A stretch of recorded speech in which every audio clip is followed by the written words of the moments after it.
Drugo pitanje, ako imate visoku inflaciju, ono što morate učiti studenta prvoj godini, šta je smisao ekonomije? Šta je diglo Ameriku? Štednja, stabilan novac.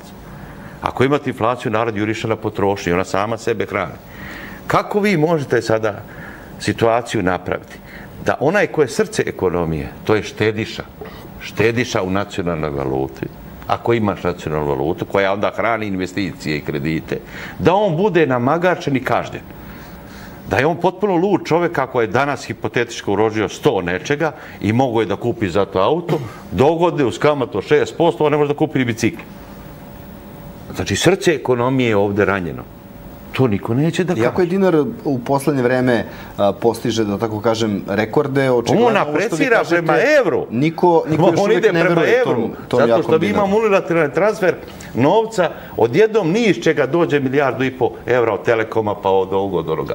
I na taj način imaš obilje deviza, ali ne kao posljedicu izvoza i realne snage nacionalne valute, nego na posljedicu tranzicije i privatizacije.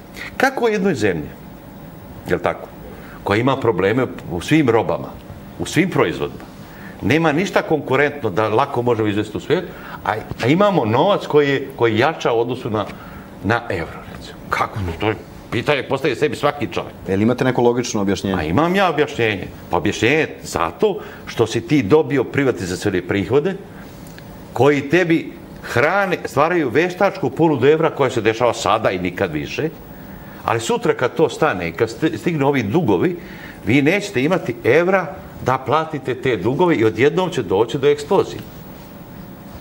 Vi ste trebali to da iskoristite, privatizacione prihode i privatizaciju i nove investicije, da počnu da rade fabrike. Ovo što se radi s Fiatom, to je prva velika stvar ako se to desi. Da postoji zemlja koja može da proizvede 300.000 automobila, 100.000 da i izveze nekom. Šta se izvozi ovdje? Mi imamo Sartid koji uvozi pa prerađuje izvozi. Imamo par fabrika, sve je namenjeno domaće tržište. Imamo trgovačke lance, imamo ovo. To je sve dobro. Ali mi nemamo izvoznih roba.